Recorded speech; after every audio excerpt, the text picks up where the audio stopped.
ya terminando ese año, ocupó el lugar de la economía mundial, el segundo lugar, superando a Japón. No obstante, Japón sigue siendo un paradigma, diría yo, en muchas técnicas de su sistema empresarial, que veremos hoy en esencia. Le daré algunas de ellas. Por supuesto, esto es un tema bastante complejo, bastante largo, o sea, de mucho tiempo, no alcanzaría un día para estar hablando de esta temática, pero sí quiero un poco que conozcan algunos elementos fundamentales del mismo. Además, hay algo elemental. La doctora Gurmara, la vicerrectora de investigación de la Universidad de Guayaquil, ayer en su interesante exposición, ahí hace una comparación entre el sistema educacional, o sea, inclusive los rankings se hablaron ayer también, muy interesante por los doctores, sobre el Asia, haciendo la comparación con América Latina. Y sí, y hay algo que destacar aquí. O sea, el sistema educativo de los asiáticos ha sido muy eficiente, sobre todo empezaron en la década de los 60 y los 70, invirtiendo en educación más que cualquier otro país, que actualmente son los Países Bajos, Dinamarca, Suecia y demás, que invierten de su Producto Interno Bruto aproximadamente entre un 7 y un 8%. Sin embargo, los tigres asiáticos, o sea, Corea del Sur, Singapur, todos esos países, invirtieron 15% de su Producto Interno Bruto en educación. Y por eso llegaron a ser, eso hace parte fundamental, de que llegaron a ser de las economías emergentes, los famosos tigres o panteras, también los NIE y los NIC, y ocuparon una posición en la economía mundial muy ventajosa, gracias a la innovación, ¿no? Y gracias a la investigación. Y eso se debe a su sistema también educativo y otros factores más. Entonces quería destacar esto.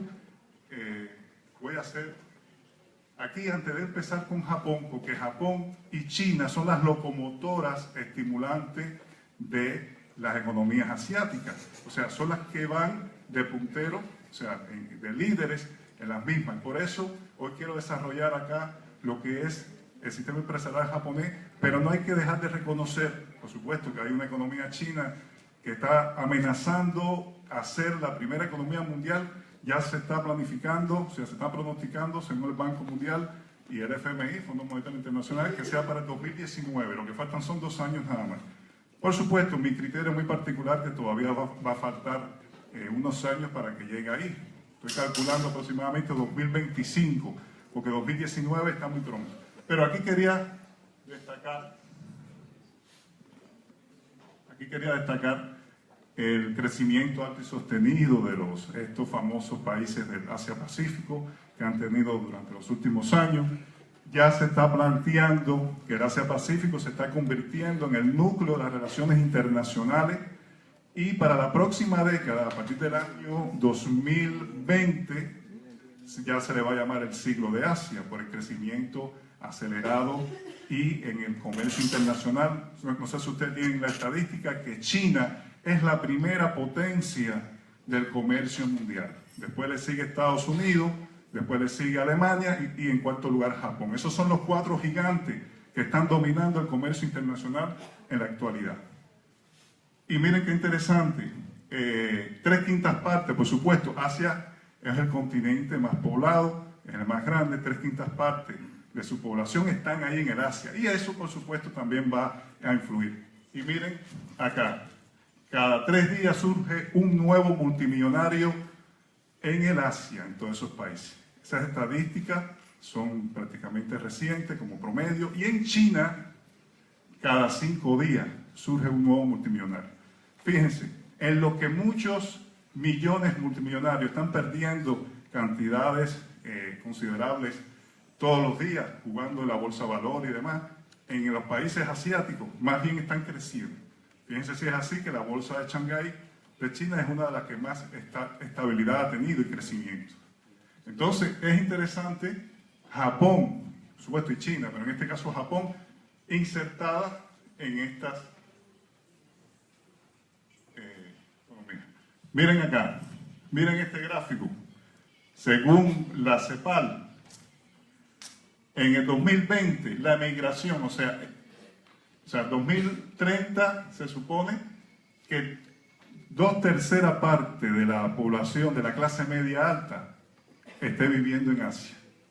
Ya de hecho hay muchas personas de clase media de diferentes partes del mundo, de Europa, Estados Unidos, que están yendo para el Asia a vivir. Y miren esto según la CEPAL, miren aquí en naranja cómo la flecha va creciendo, miren la tendencia, 2020 cómo va a ser, y ya 2030 la cantidad de población de la clase media que va a vivir en Asia. Y eso no es por gusto, eso no es por gusto. Miren aquí, en azul es Europa, porque por supuesto las mayores emigraciones han sido para los países europeos, sobre todo latinoamericanos para Europa, y también para Estados Unidos, Canadá, que en este caso está representado con este color de acá, pero miren cómo va disminuyendo y va creciendo en Asia. Fíjense qué interesante. Esos son estadísticas, son pronósticos. Por supuesto, tal vez no se cumpla tan así, pero sí se acerca. Bien, para empezar a hablar de Japón, ya con una pequeña introducción del Asia y de todos estos países que acompañan estos crecimientos. Japón, con un 70% montañoso de su geografía, con escasos recursos naturales, logró después de la Segunda Guerra Mundial alcanzar un desarrollo económico, por supuesto, debido al desarrollo empresarial, a la innovación tecnológica, y se ocupó, o sea, llegó a hacerse la segunda economía. Sin embargo, a pesar de que después de la Segunda Guerra Mundial, él perdió más del 40% de su riqueza nacional y de sus industrias nacionales, él supo levantar desde casi cero hasta alcanzar el desarrollo. Aquí, por supuesto, aquí está influyendo también todo lo que tiene que ver con las reformas políticas de las Naciones Aliadas, en este caso específico de Estados Unidos, que hizo una serie de reformas en Japón, reforma educativa, reforma agraria, reforma de responsabilidad civil también, muchas reformas que influyeron en la economía de Japón, pero por supuesto nada más se dedicó a desmilitarizar y democratizar a Japón, no se metió en la parte económica, esa parte fue donde Japón empezó a desarrollar. Y uno de los conceptos fundamentales que los japoneses también aplicaron fue la igualdad y la competencia. Igualdad de oportunidades de las empresas con más futuro, ¿verdad? Y competencia entre ellas mismas para estimular el crecimiento económico. El Departamento de Empresas del Ministerio de Industria y Comercio Internacional, llamado MITI en aquel entonces, porque ya el nombre es otro, llegó a una estrategia que se llamaba la competencia inducida. Y la competencia inducida, ya lo dice la palabra, no es una competencia de libre albedrío del mercado, es una competencia bien inteligente, bien organizada por parte del Estado, porque las políticas que se han llevado a cabo en Japón durante todos estos años han sido políticas de corte keynesiano, aunque ya en la actualidad hay otros tipos de políticas ya un poco más neoliberal por la crisis que están atravesando durante muchos años. Y aquí pueden ver algunos factores como poder de selección de la industria para el desarrollo, financiamiento preferencial, se financiaron aquellas empresas con más futuro para la economía, el mismo Estado. Excepciones fiscales significa que liberaron de impuestos por utilidades a esas empresas, protección contra la concurrencia extranjera y la autoridad para ordenar la creación de conglomerados industriales, que son los llamados Zaibatsus, que eran grandes monopolios militares de la Segunda Guerra Mundial y que se desmantelaron convenientemente para Estados Unidos, que ahí sí intervino para que Japón perdiera fuerza desde el punto de vista militar. Por eso es que el famoso artículo 9, habrán escuchado ustedes, es que Japón apenas invierte en la industria militar. Es Estados Unidos el que está como protector en caso de alguna agresión, alguna guerra de Japón. Sin embargo, también el artículo 9 en estos momentos ha ido cambiando, porque ya Japón ha mandado algunas tropas, no solo logística, algunas guerras.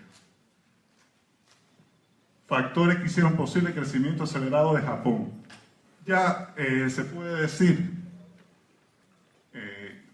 fíjense, que hay el famoso milagro del sistema empresarial japonés, yo he llegado a la conclusión, o sea, he confirmado durante muchos años que he llevado estudiando también la economía japonesa, que hay una estrategia, o sea, hay una escuela de pensamiento de estrategia empresarial nipona. ¿Qué significa esto? Eso es una estrategia bien organizada, bien estructurada sobre cómo dirigir la economía del país, en este caso el sistema empresarial, que es la base de todos estos crecimientos. Y algo curioso, muchos de los ingenieros intelectuales japoneses que iban en la década de los 50 a ver cuál era la estrategia del crecimiento, o sea, de la productividad de Estados Unidos, ya se invierte este proceso, y en los años 60 eran los americanos, Estados Unidos, que iban a Japón a aprender del modelo empresarial japonés, o sea, del milagro japonés, que se le llamó en aquel entonces. Algunos aspectos de este pensamiento estratégico del sistema empresarial están basados en estos factores. Aquí le estoy mencionando algunos, hay mucho más. Y me voy a destacar estos que están acá, se lo voy a exponer un poco la esencia para que vean cómo fue su avance. O sea, funciones estratégicas del Estado nipón, teoría Z, el Kaizen, los 7 principios del Bushido llevado a la empresa. Bueno, algunos de ustedes, sobre todo los que practiquen artes marciales, sabrán lo que significa la palabra Bushido. O sea, entre los que practiquen karate, judo, aikido. Bushido es una palabra japonesa que en esencia, entre otras cosas, significa el camino del guerrero. Y eso viene más atrás de los samuráis. Los samuráis, inclusive por el honor, si perdían una batalla o algo, se hacían harakiri. Harakiri, el hara, que viene de la parte de acá, del punto vasoconstricción 8, que es un punto que es el ombligo. Ellos se enterraban una daga y se abrían porque quitaban el ki. O sea, el ki es energía vital que está en ese punto, en el ombligo. El hara es abrirse y herir, es ya tirarse la vida completa. Y eso era por el honor. Pero ese Bushido, esos principios se llevaron a cabo sobre todo en los primeros años del sistema empresarial nipón. O sea, y eso consiste en, que lo veremos ahora, en la forma de pensar, en la ética, en el honor y demás. La organización empresarial japonesa, que veremos cómo está organizada en esencia, y el desarrollo de la tecnología robótica. Hay algo esencial. Muchos dirán, bueno, China, que es la segunda economía mundial, tendrá más elementos en este sentido. Sin embargo, China, por cuestión de crecimiento, Producto Interno Bruto, sí superó a Japón. Pero en cuanto a estas técnicas del sistema empresarial, no ha podido vencer a Japón, porque además Japón tiene en ese sentido una disciplina más regia que la misma China. Entonces, estos son factores que China todavía no tiene en su estructura empresarial, que le falta. Hay muchos de estos conceptos que China, de estos factores, está utilizando, aprendiendo de los japoneses. Funciones estratégicas del Estado nipón. Ya esto es uno de los primeros factores. El movimiento para la productividad, los círculos de control de la calidad. ¿Han escuchado ustedes los círculos de control de la calidad? Que son grupos de trabajadores, obreros, voluntarios, sin ganar nada.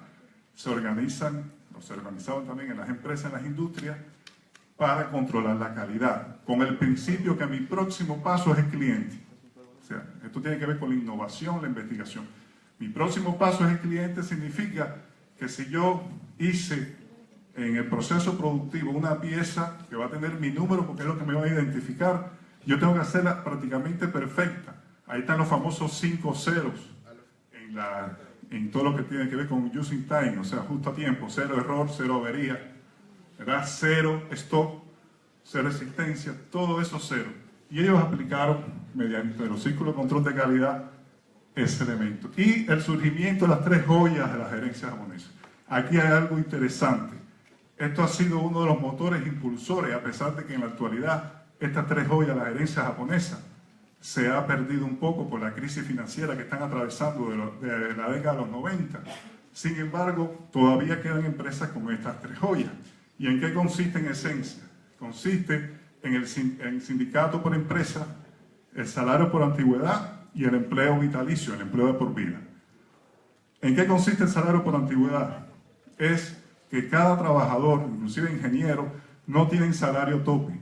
Ellos van a estar ganando 1% todos los años, inclusive cada 6 meses se le hace una evaluación y le pagan una bonificación. Cuando se retira, el salario de ellos ha sido todo ese cúmulo de bonificaciones. Entonces, ¿quién se quiere ir de una empresa, trasladarse para otra con esa bonificación? Porque si se va para otra empresa, pierde, tiene que empezar de cero en otra empresa. Entonces, fíjense que como eso aguanta también una estrategia muy inteligente de los trabajadores en Japón.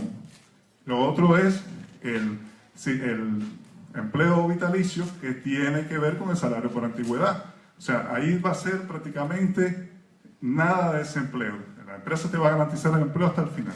Por supuesto, en la actualidad ya eso no está sucediendo, porque también la nueva generación de japoneses se han occidentalizado un poco, no piensan igual que las otras generaciones del boom, del crecimiento de los años 60 y 70 y 80, y ya no se está cumpliendo. No obstante, se siguen manteniendo en algunas. Y el sindicato por empresa es que el secretario general del sindicato es el que más posibilidades tiene de ser el gerente o de ser un directivo importante, porque es el que está en constante vínculo entre la administración y el empleo, o sea, y los empleados.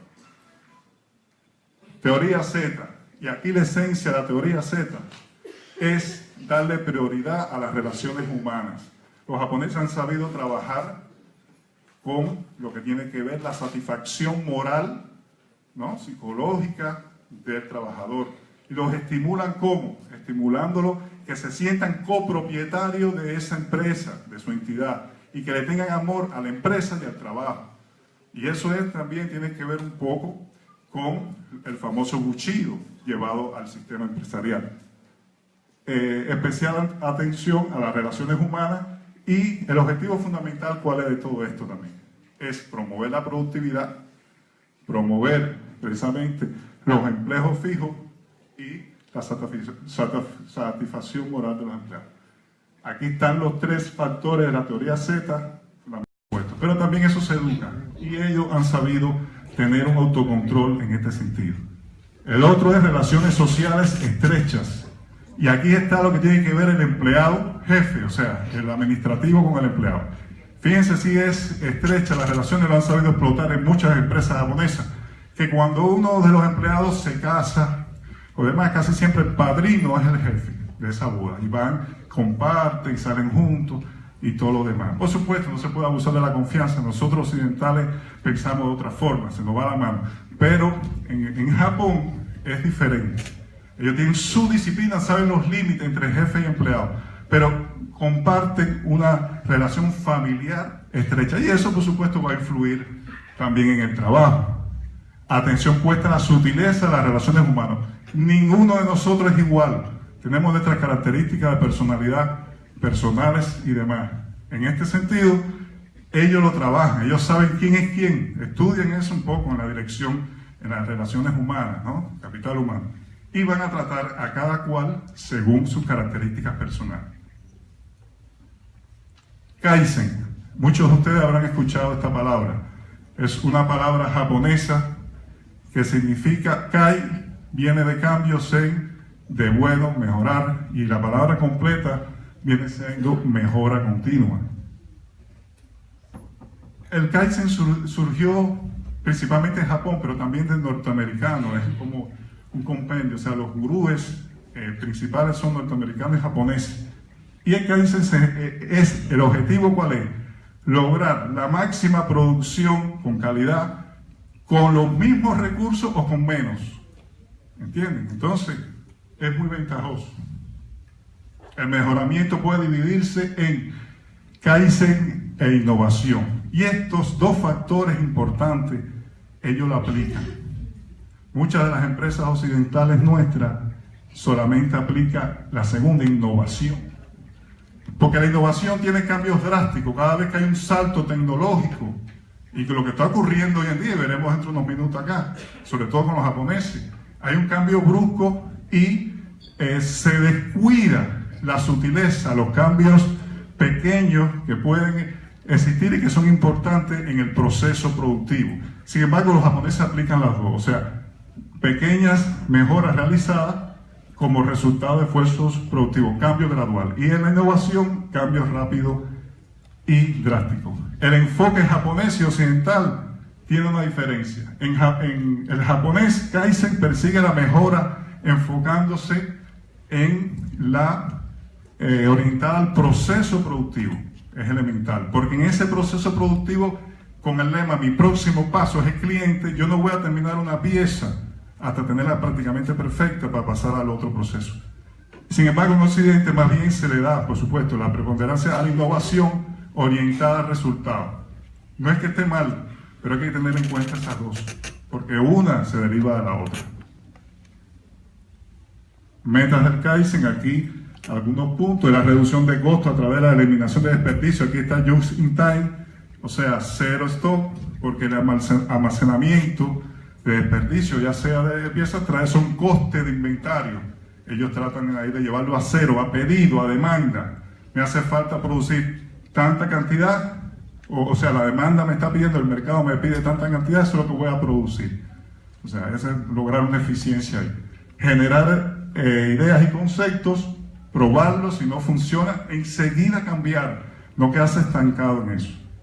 Y realizar cambios con resultados a bajo costo. También esos cambios, en algunos sectores, ellos tratan de hacerlo en menos de 5 días. Miren acá estas empresas, conocidas por todos ustedes, por todos nosotros. El Kaizen ha sido la base del desarrollo y de todos estos productos de alta calidad de los japoneses, que en los años 50 no tenían calidad ninguna prácticamente, y que lograron en poco tiempo arrasar con el mercado, penetrando el mercado con productos de alta calidad. Sony, Panasonic, en los carros, Toyota, Mitsubishi, ¿verdad? Estas son las marcas fundamentales. Cuando uno va al mercado y va a comprar un producto electrónico sobre todo, y sabe que es japonés con estas marcas, enseguida lo prioriza antes que otros. ¿No es así? Porque es la calidad. Pero es que todo eso viene de atrás en su sistema empresarial. Y viene del Kaizen, que es la mejora continua. La filosofía Kaizen supone también una forma de vida, no es solamente la empresa. Es el mejoramiento humano como persona en todos los sectores. Mejor padre, mejor amigo de relaciones humanas, ayudar a mis compañeros de trabajo. O sea, que requiere una serie de... en todos los aspectos de la vida, no solamente en la empresa. El mensaje fundamental de la estrategia del Kaizen es que no puede pasar un día si se haga un mejoramiento esencial en la empresa. O sea, por eso es que es gradual, es un proceso continuo, es pasito a pasito, pero avanzando. Está igual que la canción, pasito a pasito. Ahora me acordé de esa canción y tiene mucha razón. Bien, los 7 principios del Bushido, ¿verdad? Que es el camino del guerrero llevado a la empresa. Mírenlos aquí. Estos son palabras japonesas. No voy a pasar ahora a ustedes a llevarle la palabra japonesa, se lo voy a hacer en español. Honradez y justicia. O sea, la honradez es fundamental. Y la justicia. Valor heroico. Valor heroico es arriesgarse por la empresa, cada trabajador y cada directivo. Yo me voy a arriesgar a trabajar, o sea, voy a hacer innovaciones y demás por la empresa. Compasión por el otro, tercero. Yo voy a tener compasión por mi colega de trabajo, por mi compañero de trabajo. Cortesía, también ser cortés con todos, no solamente con el superior, sino con el que está más abajo o igual. Honor, el famoso honor de los samuráis, honor a la empresa, fidelidad, sinceridad y deber y lealtad.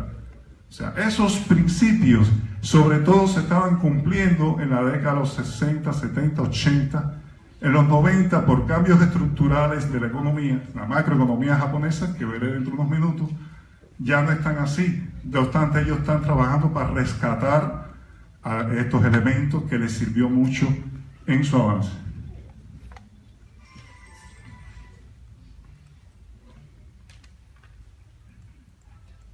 Hay uno ahí que no está reivindicando.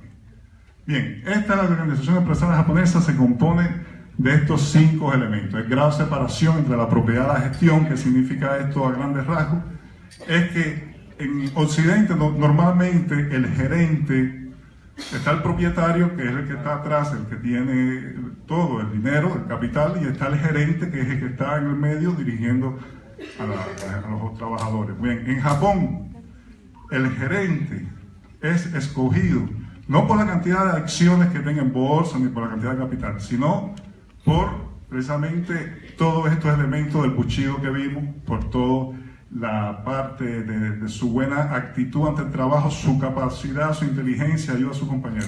Entonces por eso que dice que hay un grado de separación entre la propiedad y la gestión, porque el gerente no es precisamente, puede ser, pero no es lo normal, el que tenga mayor capital en la bolsa.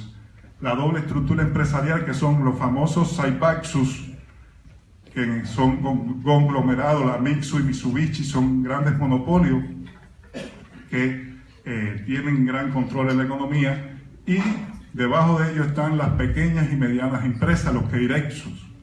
Y entre ese sistema hay una buena coordinación entre Zaibatsus y Keiretsu empresarial. La empresa inmigrada, que la empresa inmigrada es muchas de las inversiones extranjeras directas, muchas empresas van a los países del sudeste asiático y o otros países, y ellos dejan en sus puntos clave de dirección a sus gerentes, a sus directivos. Más todos los que están trabajando son de la economía nacional y saben conjugar, se adaptan rápidamente al entorno empresarial del país. Creación de la base tecnológica del sistema empresarial fundamental. Japón, a principios de los años 50 y 60, ellos recibían lo que es la innovación tecnológica, o sea, la transferencia tecnológica. O sea, la estrategia fue transferencia tecnológica, recibirla de Estados Unidos, de Europa, de muchos países desarrollados, y a partir de ahí avanzar con la innovación tecnológica, que veremos dentro de unos minutos. Y el empresario y su forma de estimulación, que vimos en lo que consiste es en la bonificación que se le hace al trabajador todos los años, incrementándole el salario según la famosa 3 joyas de la gerencia japonesa. Aquí hay un proverbio japonés que dice: la disciplina tarde o temprano vencerá la inteligencia. Por supuesto, no podemos llevar esto así al extremo, la inteligencia es fundamental. O sea, los genios no es por gusto, han creado, ¿verdad?, la humanidad. Pero, sin embargo, ¿cuántos genios no se pierden por falta de oportunidades o por otros factores, falta de fuerza de voluntad, falta de ánimo y demás? Entonces, la constancia, la disciplina, al final la tortuga vence a la liebre, en ese sentido es lo que quieren decir. Si la liebre se queda dormida o se descuida muchas veces porque confía que esa tortuga va avanzando. Y lo ideal es tener las dos, inteligencia, constancia y disciplina. Pero es un proverbio que ellos han sabido utilizar muy bien. Frases de Akio Morita, que también ellos se basan en su sistema empresarial. Akio Morita fue cofundador de la Sony. Quien tiene ideas controla el mundo.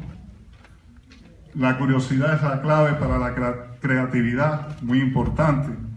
Si no hay curiosidad, esto significa si no hay incentivo para aprender más, saber el porqué de las cosas, del proceso productivo, no se llega a la creatividad. Mientras los Estados Unidos estaban formando abogados, sobre todo en la década de los 50, 60, 70, en Japón se estaban creando, o sea, se estaban formando ingenieros. Y fíjense si es la importancia de los ingenieros también en Japón, que casi siempre los directivos de las empresas son ingenieros, porque son los que dominan y controlan, saben bien de la tecnología y demás. Si te pasas la vida convencido de que tu manera es siempre la mejor, todas las ideas del mundo se te escaparán. Real. La autosuficiencia al final trae problemas, ¿verdad? Yo creerme que mis ideas son las mejores. de todo el mundo. Dejo escapar otras ideas. Hay que escuchar, la moraleja es que escuchar hasta un perrito, como se dice, a cualquiera. Se aprende de todo el mundo tiene ideas. Una vez que haya un equipo de gente preparada, inteligente y llena de energía, el paso siguiente es motivarlo a que sean creativos. Y es verdad, se desaprovecha muchas veces en todo el sistema empresarial. ¿No es así? Hay que motivarlo, hay que aprovechar, hay que explotar esa inteligencia a ese equipo preparado. La empresa no logrará nada si todo pensamiento se deja en la administración, fundamental. La administración tiene que escuchar hasta el que limpia el piso. Y eso en Japón se aplica. El que limpia el piso ha creado ideas brillantes, más que a veces que un ingeniero. Son ironías, pero es cierto, todas las ideas hay que escucharlas, son importantes. Bien, el gran salto tecnológico, aquí vamos a entrar un poco más en lo que ya da la innovación y la investigación. Como les decía hace unos minutos, consistió en la transferencia tecnológica y la innovación tecnológica. ¿Qué es lo que nos falta a los países nuestros subdesarrollados, sobre todo América Latina? Nos falta innovación tecnológica. Y también todavía tal vez nos falte transferencia tecnológica. Por supuesto, hemos recibido mucha transferencia, pero no hemos sabido explotarla también. Por eso ahí es donde se aplica el concepto de los japoneses de la ingeniería inversa.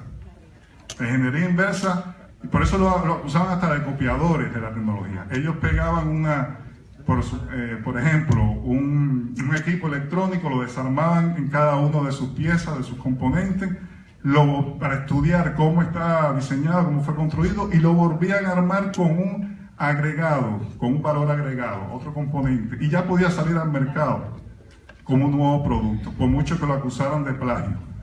Pero es que ellos ahí se están ahorrando tiempo de investigación y desarrollo, están estudiando el know-how exterior y pueden, en ese caso, competir después. Bien, las 4 ramas tecnológicas, la automotriz, Japón actualmente China es el primer lugar en venta de automóviles y de producción de automóviles actualmente. Japón viene después.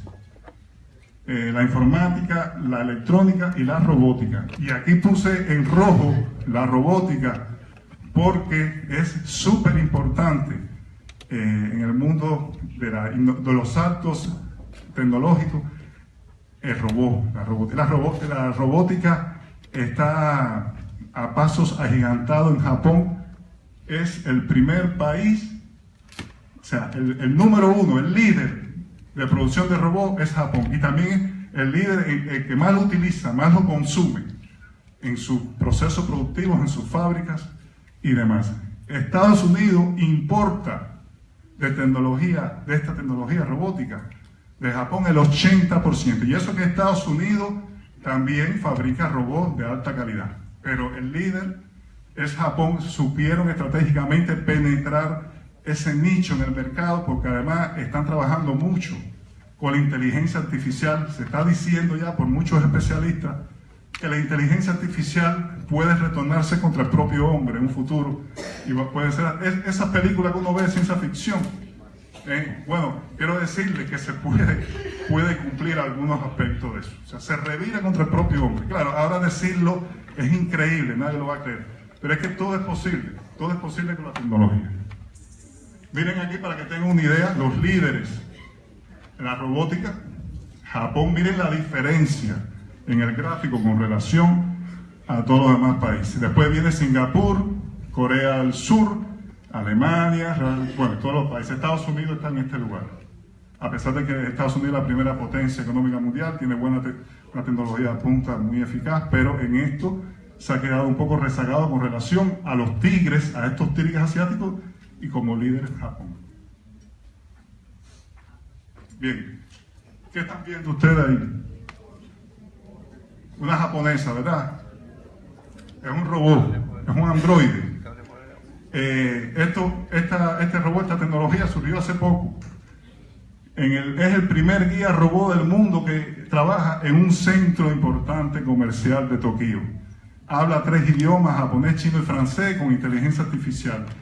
Llegan las personas, sobre todo para turistas. Ustedes van ahora a ese centro comercial como extranjeros, ella le va a aclarar muchas dudas van a interactuar con ustedes y como una persona más, pero además está diseñada que parece realmente una persona de carne y hueso. Y es un androide con inteligencia artificial.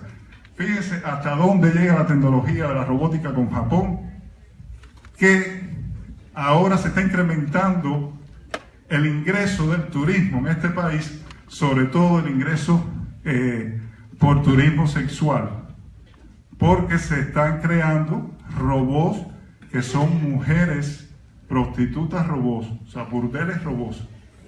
Y entonces, ¿qué ventaja le han visto los japoneses a esto? De que satisface al hombre, tiene que pagar, porque por supuesto eso es como un prostíbulo, tiene que pagar, pero ella lo satisface en muchas cosas que una mujer tal vez de la cultura japonesa no lo pueda satisfacer. Nunca le duele la cabeza, siempre está disponible, ¿entiendes? No se queja, es sumisa, ella cualquier cosa que él le pida, ella lo hace.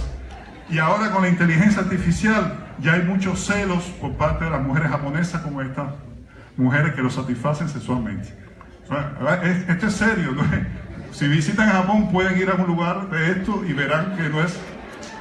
Ya veo algunas caras aquí un poco entusiasmadas. Aquí está, muñecas robóticas prostitutas, burdel robot. Esas son las... fíjense que casi una mujer, parece una mujer de verdad, está bien diseñada con la tecnología.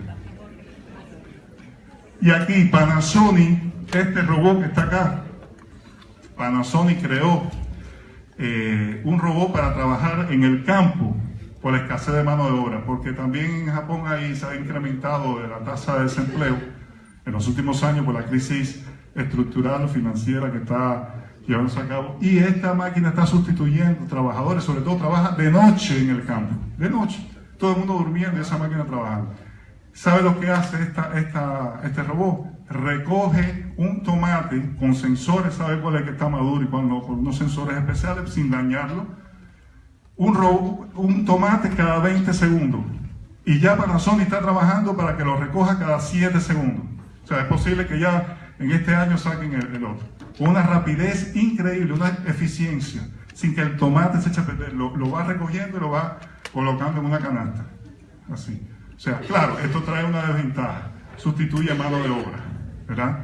Toda tecnología tiene cosas positivas y cosas negativas. Pero bueno, le está sacando, están sacando la utilidad por la escasez de mano de obra. Nadie quiere ir a trabajar al campo, todo el mundo está concentrado en la industria. Aquí esta máquina está haciendo toda esta labor.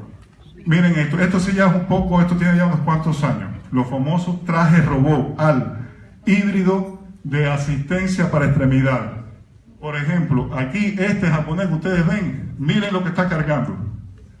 Eso pesa, que no hay quien pueda con ese peso. Sin embargo, él es un traje, dicen traje porque se coloca, es la mitad, háganse la idea de este traje, es la mitad hasta aquí, no me hace falta la otra parte, y me da una capacidad de fuerza de 10 hombres juntos. Le dicen el Frankenstein de la industria. O sea, un solo hombre puede cargar lo que 10 hombres, porque está diseñado para eso. Pero además, aquí pueden ver que hace caminar a todos los parapléjicos, a algunos parapléjicos, no a todos, a algunos tipos de enfermedades, de accidentes vasculares encefálicos que quedan inmovilizados en una parte del cuerpo, los hace caminar también. O sea, es un traje robot diseñado para auxiliar en estos casos. Bueno, la crisis económica y financiera de los años 90, como les decía, se caracterizó del famoso colapso de la burbuja. Los economistas llamamos burbuja en la macroeconomía cuando crece la economía, pero de forma ficticia, ¿no? Ya puede ser por especulación de compra y venta de acciones y de bonos en la bolsa de valores. Aparentemente la economía está creciendo, pero llega un momento que crece tanto que revienta. Y entonces se forma un caos económico, efecto dominó. Eso trae quiebras bancarias, quiebras empresariales, aumento del desempleo, y ahí cae la famosa crisis de las 3 joyas, las herencias japonesas. Es una lástima que hayan caído en crisis. Ellos están tratando de recuperar esas 3 joyas. Aquí hay algunos elementos fundamentales que caracterizan esa crisis: disminución de los gastos de los consumidores, inestabilidad política. En Japón, en prácticamente 15 años han pasado como 7 primeros ministros, presidentes. Por la corrupción no han sabido llevar a cabo, manejar la macroeconomía japonesa, muy compleja, con la crisis. Estancamiento del sistema empresarial, los créditos de difícil recuperación. Los bancos han prestado dinero y no han podido recuperar desde la década de la burbuja, de la década perdida de los 90, no han podido recuperar ese dinero. ¿Y ahí qué acontece? La tasa de interés del Banco Central japonés, que ha colocado con una política monetaria expansiva para estimular la inversión y estimular el consumo privado, la demanda doméstica, ya llega a menos 0,1. Ustedes se imaginan una tasa de interés que ustedes pidiéndole dinero al banco prestado con una tasa de menos 0,1. O sea, no hay prácticamente tasa de interés. Pero así todo, ningún empresario, ningún consumidor privado pide crédito, porque hay un problema de deflación. Y un poco refrescando el concepto de deflación, que es la caída, bastante elevada de los precios, trae consigo un problema de estancamiento empresarial muy crítico y también de desempleo y de consumo privado. Porque los precios cuando caen no tienen utilidades suficientes. Las empresas, esto trae consigo que se le pague menos a los trabajadores que son la base del consumo privado. Fíjense, Japón tiene el 60% de su consumo privado es el que, representa el Producto Interno Bruto. Entonces, imagínense ustedes, si la demanda doméstica está deprimida, que no puede comprar, ¿de dónde salen las utilidades de las empresas? Entonces, ¿cuál es el papel del gobierno? Está estimulando con esa política keynesiana, se puede decir, política monetaria expansiva, disminuyendo las tasas de interés e incrementando los créditos. Pero aún así no lo logra. Desde el año 1999 hay una deflación en Japón que no se ha podido terminar. Bueno, durante todos estos años hay un ex primer ministro, Junichiro Koizumi, del año 2001 al 2006, que llamó la atención en el mundo económico de todos los países, porque fue el primer presidente después de la Segunda Guerra Mundial que aplicó políticas de corte neoliberal en Japón para poder salir de esa crisis. Tuvo algunas que dieron efecto, pero una gran parte no. Ahora, el nuevo primer ministro que está, desde el año 2012, Shinzo Abe, está tratando de seguir alguna de esas líneas, pero se le ha llamado a esas líneas económicas, a esas acciones económicas que él lleva a cabo, Abenomics, o Ave Economía en español, que significan reformas complicadas y arriesgadas en la economía. ¿Y en qué consiste? Él está combinando políticas keynesianas con políticas neoliberales, políticas económicas. Está llevando a cabo lo que es una política fiscal expansiva, reduciendo los impuestos a las utilidades de las empresas. Está con la política monetaria, sigue disminuyendo las tasas de interés para estimular el crédito. Sí, y lo otro que está consiguiendo es estimular la competitividad empresarial de las empresas privadas sobre todo. Aquí algunas estadísticas. Producto Interno Bruto en el 2013 bajó de 1,6 a un 0,3. En el 2015 subió un poco, pero aquí vuelve a bajar en el cierre de 2016, año fiscal. Se está planificando que para el 2017, el año fiscal 2017, sea de un 1,5, ojalá, para que puedan recuperar. Endeudamiento del Estado. Miren aquí qué interesante. Ese es el porciento de endeudamiento de la deuda pública del Producto Interno Bruto. Japón es el país hoy por hoy más endeudado del mundo, con los bonos de déficit, bonos del... ellos venden bonos, el banco, inclusive también el Ministerio de Hacienda, para poder estimular la economía con ese dinero. Sin embargo, tienen una deuda gigantesca, que es uno de los principios para salir de ella. Tasa de inflación, y era lo que yo les decía. Miren aquí cómo va disminuyendo, 0,8, menos 0,1 y 0,5. Ellos están tratando de incrementar la inflación, incrementar los precios. Bueno, hay tres fenómenos macroeconómicos fundamentales, ¿no? Inflación, estanflación y deflación. La inflación conocemos, la subida de los precios. La estanflación, sobre todo en la década de los 70, donde fue criticado que la política keynesiana por Milton Friedman, que se ocurrió el estancamiento, o sea, hubo estancamiento de producción por exceso, sin embargo, en vez de bajar los precios, subían, negativo para las economías. Y la deflación, en este caso, está más dañina todavía, por lo que le expliqué, de que no hay estímulo de inversión ni de consumo. Aquí un poco, para que tengan la idea, bueno, el 15% de lo que está en azul son el comercio exterior de Japón, lo que más vende son automóviles, también la parte de equipos electrónicos y semiconductores, que están amarillos, un 8%, y acero. Hay otros elementos que ellos exportan, pero estos son los más destacados. Bien, la estrategia del gobierno japonés en la actualidad, ¿cuál es? Ya estamos aquí casi concluyendo. Es incrementar los bienes intelectuales, ¿no? Y aquí en este caso, lo fundamental que se está haciendo por el gobierno es trabajar en lo que es la investigación e innovación y en la educación. Invertir en educación más todavía. Japón está invirtiendo un 5,10 actualmente como promedio de su Producto Interno Bruto en gasto público en educación.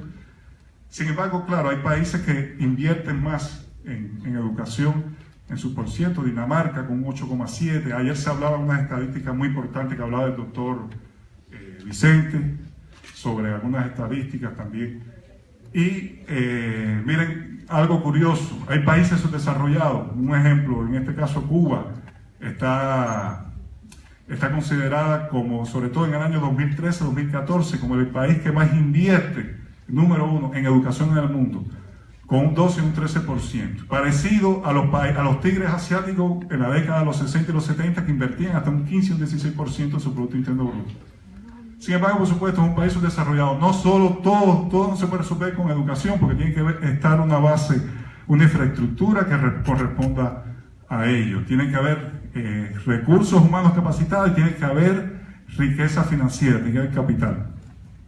Bueno, estos son los elementos que se están trabajando: incrementar los bienes intelectuales, traspaso de los fondos privados, de empresas privadas, a la investigación, desarrollo y educación. O sea, el Estado está obligando a eso, muy interesante. Y los retos del Estado nipón, que esto por supuesto tiene que ver con las empresas también: sanear el fisco, disminuir la deuda pública.